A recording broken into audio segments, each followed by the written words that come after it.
എല്ലാവർക്കും എൻ്റെ വിനീതമായ നമസ്കാരം. ഇന്നത്തെ എപ്പിസോഡ് എന്ന് പറയുന്നത് 239-ാമത്തെയാണ്.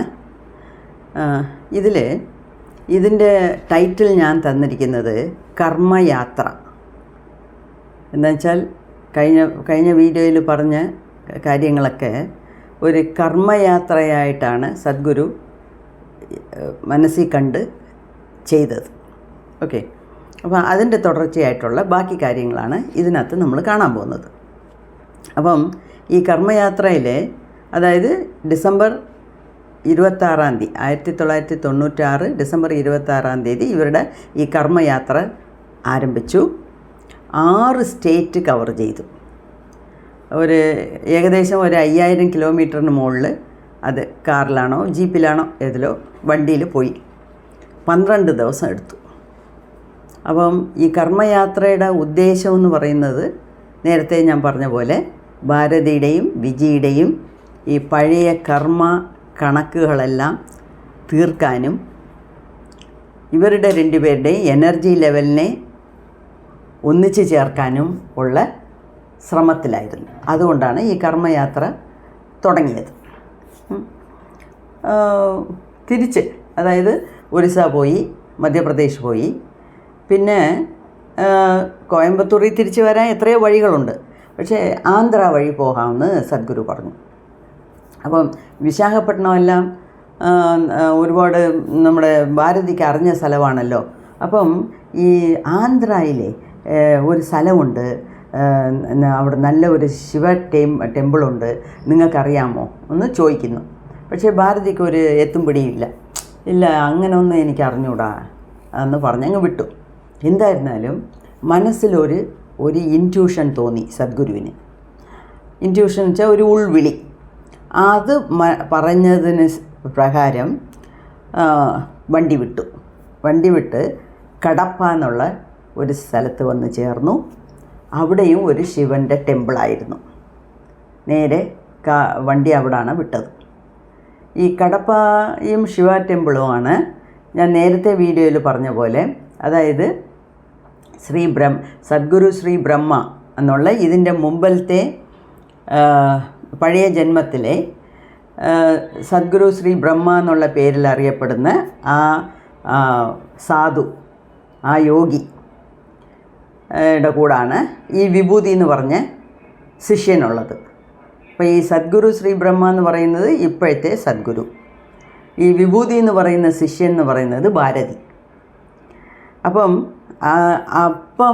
ആ പഴയ വീഡിയോയിൽ ഞാൻ പറഞ്ഞത് തന്നെ ഇപ്പോഴും ഞാൻ പറയുന്നു. അതായത് കോയമ്പത്തൂരിൽ വെച്ച് ഈ സദ്ഗുരു ശ്രീ ബ്രഹ്മ ഈ ധ്യാനലിംഗം ചെയ്യാൻ വേണ്ടി കുറച്ച് ആണുങ്ങളെയും പെണ്ണുങ്ങളെയും, യോഗീസിനെയും, ആണുങ്ങൾ പെണ്ണുങ്ങളെന്ന് പറയരുത്, അതായത് യോഗീസിനെയും യോഗിനീസിനെയും ഒന്നിച്ച് ചേർത്ത് റൂമിൽ ചില സാധനങ്ങളെല്ലാം ചെയ്യിപ്പിച്ചപ്പോഴാണല്ലോ പബ്ലിക്കിന് ഇഷ്ടപ്പെടാതെ വന്നേ. അങ്ങനെയാണല്ലോ ഇവർ രണ്ടുപേരെയും നാട് കടത്തിയത്. അപ്പോൾ ഈ കോയമ്പത്തൂരിൽ നിങ്ങളെ കണ്ടുപോകരുത് എന്നാണ് അവർ രണ്ടുപേരെയും നാട് കടത്തിയത്.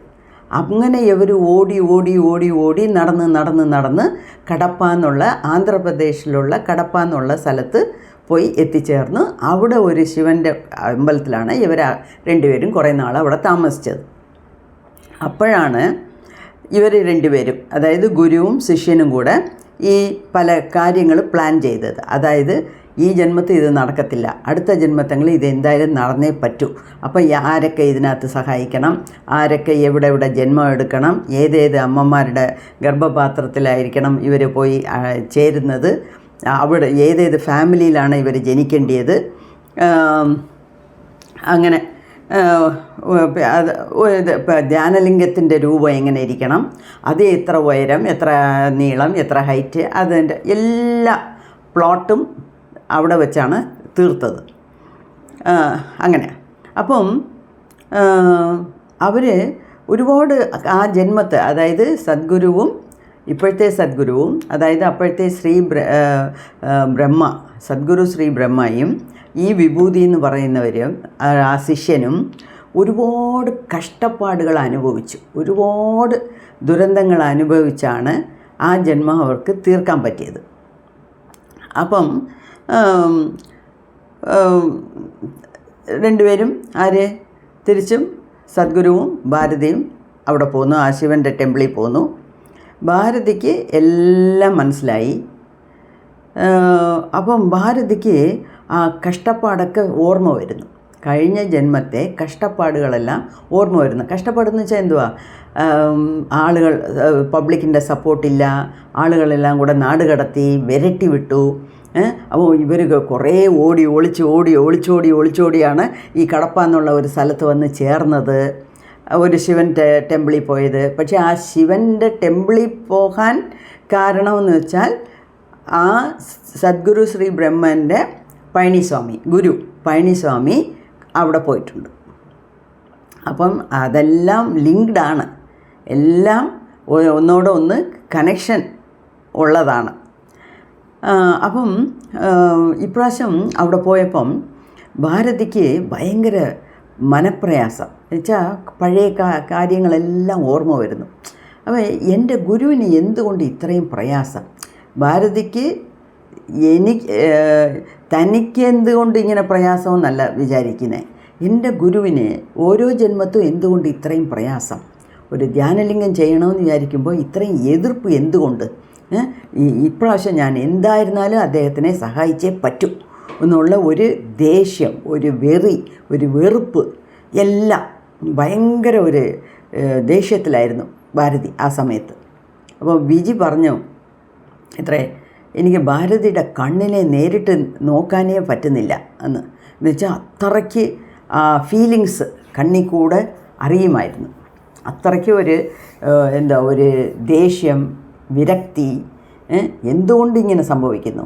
വീണ്ടും വീണ്ടും നമ്മൾ ജന്മം എടുക്കുന്ന ഒരു കാര്യത്തിന് വേണ്ടി എന്നിട്ടൊന്നും ഒന്നും നടക്കുന്നില്ലല്ലോ എന്നുള്ള ഒരു ദേഷ്യം അത് കണ്ണിൽ കാണുന്നു. അതുകൊണ്ടാണ് വിജി പറഞ്ഞത്, എനിക്ക് നേരിട്ട് ഭാരതിയെ കണ്ണിൽ നോക്കാനേ പറ്റുന്നില്ല എന്ന്. അത്രയ്ക്കൊരു വിഷമവും എല്ലാം ദേഷ്യവും എല്ലാം ഉണ്ടായിരുന്നു ഇതിൽ. അപ്പോൾ അവിടെ ഇരുന്ന് ഇവർ 3 പേരും ഈ കർമ്മയാത്രയല്ലേ ഇത്, പഴയ കർമാക്കളെ കഴിക്കാനുള്ള ഒരു ശ്രമമാണല്ലോ.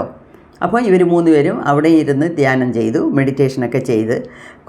അപ്പം ഭാരതിക്കൊക്കെ ഭയങ്കര എനർജി ഇങ്ങനെ കൂടി വരുന്നു.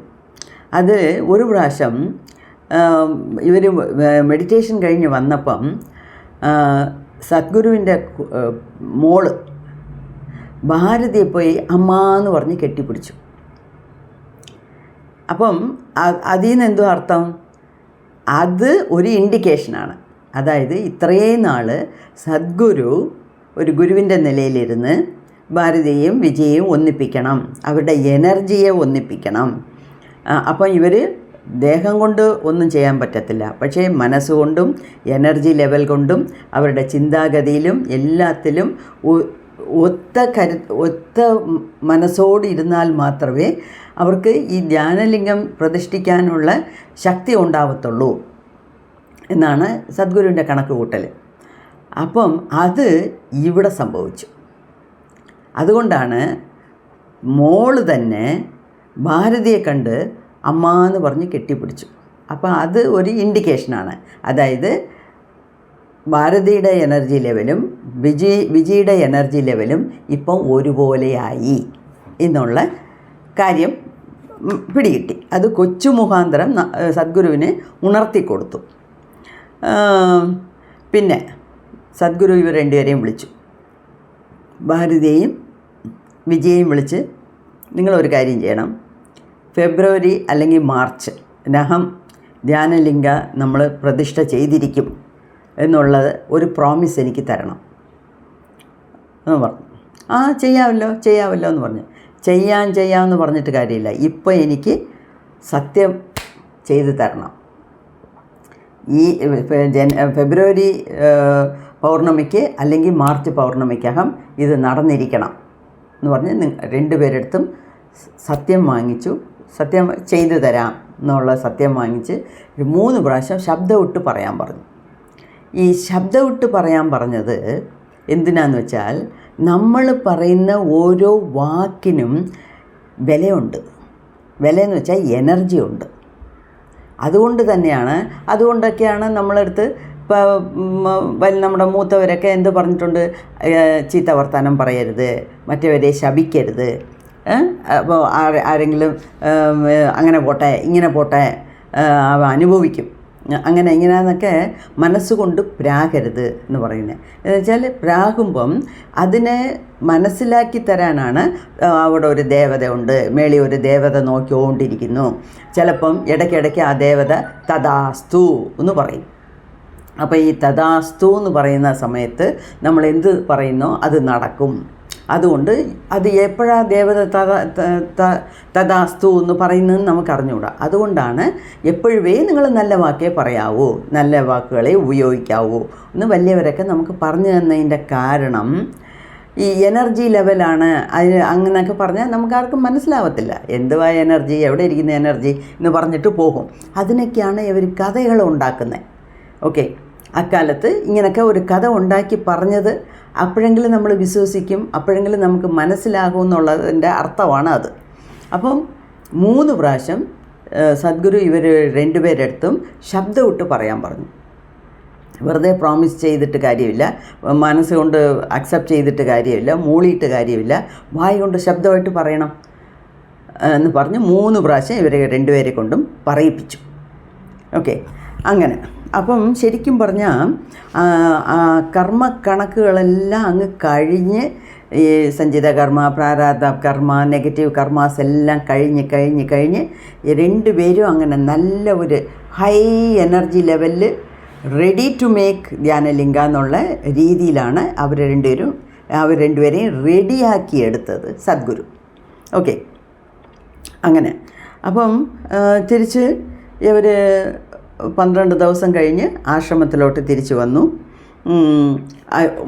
ഒരു മുക്കോണം ട്രയാങ്കിൾ രീതിയിൽ ഒരു ആ മുറിയിൽ തന്നെ ഒരു കോർണറിൽ വിജയെ ഇരുത്തി, ഒരു കോർണറിൽ ഭാരതിയെ ഇരുത്തി, ഒരു കോർണറിൽ ഒരു നടുക്കുള്ള ഇതിൽ സദ്ഗുരു ഇരുന്നുകൊണ്ട് തിരിച്ചും മെഡിറ്റേഷൻ തുടങ്ങി.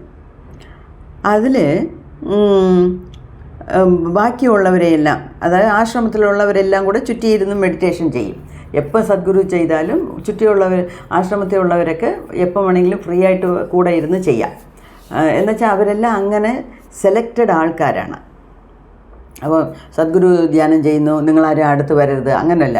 ഏകദേശം എല്ലാവരും ഒരേ എനർജി ലെവലിൽ ഒരേ ചിന്തയിലിരിക്കുന്നവരാണ്. അപ്പോൾ അവർക്കൊക്കെ ഹൈ ലെവൽ മെഡിറ്റേഷൻ കൈകൂടി വന്നിട്ടുണ്ട്. അതുകൊണ്ട് സദ്ഗുരു ഇരുന്ന് ധ്യാനിക്കുന്നു, ബാക്കി ആശ്രമൈറ്റ്സ് എല്ലാം കൂടെ വന്നിരുന്ന് ധ്യാനിക്കുന്നു. അപ്പം പിന്നെ ആശ്രമൈറ്റ്സൊക്കെ പറഞ്ഞത് ഇന്നത്തെ മെഡിറ്റേഷൻ വളരെ ഉഗ്രമായിരുന്നു, വളരെ ഗംഭീരമായിരുന്നു എന്നൊക്കെ പറഞ്ഞു. അതിൽ പിന്നെ ഇപ്പോൾ ആശ്രമത്തിൽ തിരിച്ചു വന്നിട്ട് ഭാരതി വിശാഖപട്ടണം പോയി. വിശാഖപട്ടണം പോകുന്ന വഴിയിൽ ഒരു ഫാമിലി ട്രിപ്പ് പൊങ്കലിന് വേണ്ടി ജനുവരിയിൽ വിശാഖപട്ടണം പോകുമ്പം നാത്തൂനും എല്ലാം ഉണ്ടായിരുന്നു. അപ്പോൾ അതിൽ ഒരു നാത്തൂൻ പറഞ്ഞു, അവിടെ ഗോദാവരി നദിയുടെ സൈഡിൽ ഒരു ആശ്രമമുണ്ട്, അവിടെ വെങ്കണ്ണ ബാബു എന്നുള്ള ഒരു വലിയ ഒരു സാധുവുണ്ട്, നമുക്ക് ആ സാധുവിനെ പോയി കാണണം എന്ന് ഭാരതിയുടെ ഒരു നാത്തൂൻ പറഞ്ഞു. ഭാരതിക്ക് ഇതിലൊന്നും വലിയ ഇൻട്രസ്റ്റ് ഇല്ല. എന്നാലും എല്ലാവരും ഒരു കുടുംബമായിട്ട് പോകുമ്പം ഞാൻ മാത്രം വരത്തില്ല എന്ന് പറഞ്ഞാൽ നന്നായിരിക്കത്തില്ലല്ലോ. അതുകൊണ്ട് പോയി. ആ ആശ്രമത്തിൽ എല്ലാ ശനിയാഴ്ചയുമാണ് ഈ വെങ്കണ്ണ ബാബു ദർശനം കൊടുക്കുന്നതെന്ന് വെച്ചാൽ പകൽ പൂരം ഇരുന്ന് മെഡിറ്റേഷൻ ചെയ്തിട്ട് വൈകുന്നേരം വരും. ആശ്രമത്തിൻ്റെ വെളിയിൽ വന്നിരിക്കും. വിസിറ്റേഴ്സ് എല്ലാം അവിടെ വന്ന് കൂടും. വിസിറ്റേഴ്സിന് ആവശ്യമുള്ള ഡൗട്ട്സൊക്കെ കേൾക്കാം. അതിനുള്ള ഉത്തരം ഈ വെങ്കണ്ണ ബാബു എന്നുള്ള യോഗി പറയും. അങ്ങനെ ഓരോരുത്തരും ഓരോന്ന് ചോദിക്കുന്നു. ഓപ്പണായിട്ടിരുന്ന് എല്ലാവരും ചോദിക്കുന്നു, അതിനുള്ള ഉത്തരം പറയുന്നു. അപ്പം ഭാരതിയുടെ ടേൺ വന്നപ്പം ഭാരതി ഒന്നും ചോദിക്കുന്നില്ല, ഇങ്ങനെ മിണ്ടാണ്ടിരിക്കുന്നു. അപ്പം അടുത്തിരുന്ന നാത്തൂന് ഇങ്ങനെ പറയുന്നു, എന്തെങ്കിലും ചോദിര്, നിൻ്റെ ടേണാണ്, എന്തെങ്കിലും ചോദിര് എന്ന് പറയുന്നു. അപ്പം അപ്പം ഭാരതി ചോദിക്കുന്നു, എൻ്റെ ഗുരു ഒരു കാര്യം നടത്താൻ ഒരുങ്ങിക്കൊണ്ടിരിക്കുക, അത് സമയത്തിന് നടക്കുമോ എന്ന് ചോദിച്ചു.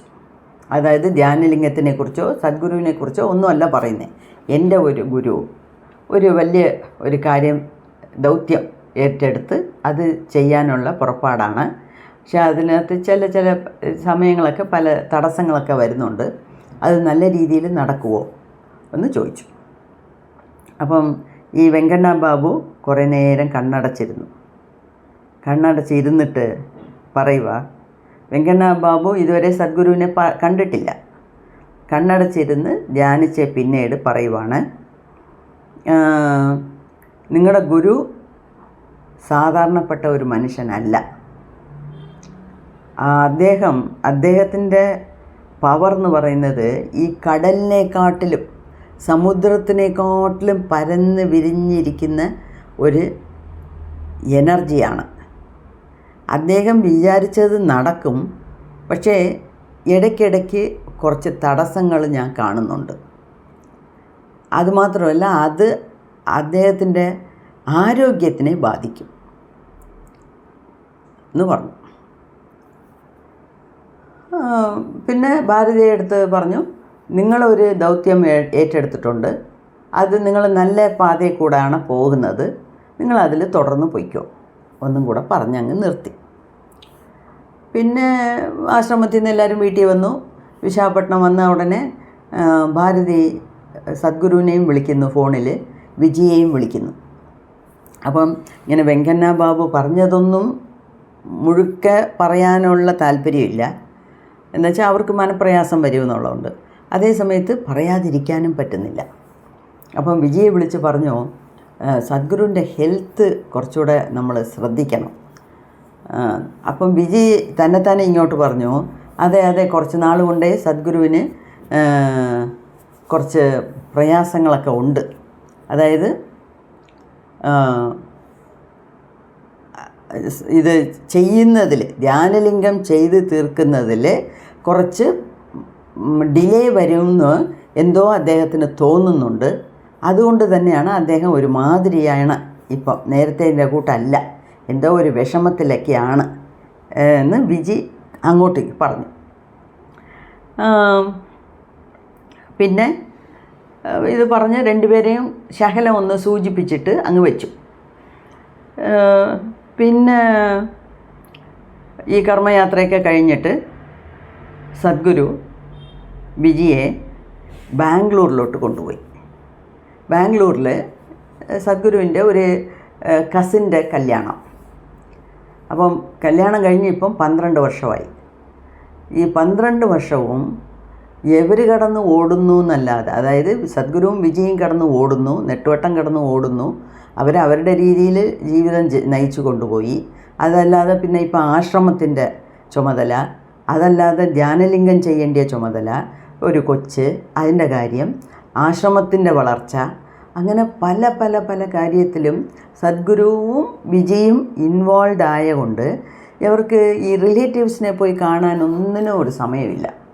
അപ്പോൾ 2 സൈഡും ഇവർ റിലേറ്റീവ്സിൻ്റെ അടുത്തു നിന്നൊക്കെ മാറിയിരിക്കുക വെച്ചാൽ വഴക്കൊന്നുമല്ല, പക്ഷേ അവർക്ക് എപ്പോഴും പോയി കാണാനുള്ള ഈ സോഷ്യലൈസിങ് എന്ന് പറയത്തില്ലേ, ഏതെങ്കിലുമൊക്കെ 4 ദിവസം ലീവ് വരുമ്പം നമ്മളും നമ്മളുടെ ബന്ധുക്കളുടെ വീട്ടിലൊക്കെ വരുന്നു, അവർ വരുന്നു, അങ്ങനെയൊക്കെ.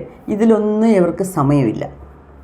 എന്ന് വെച്ചാൽ കോയമ്പത്തൂരിൽ വന്ന് സെറ്റിലായ പിന്നീട് സദ്ഗുരു ഭയങ്കര ബിസിയായിരുന്നു. അപ്പം ഒരു കസിൻ്റെ മാരേജിന് സദ്ഗുരു വിജയം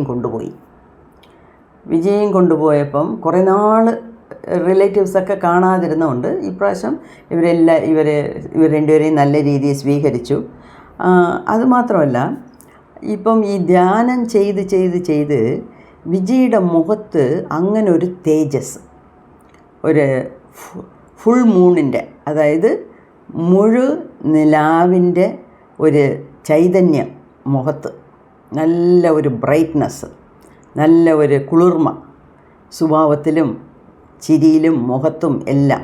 അത് ആർക്കും കണ്ട ആ ഒരു ചൈതന്യം മനസ്സിലാക്കാൻ പറ്റും.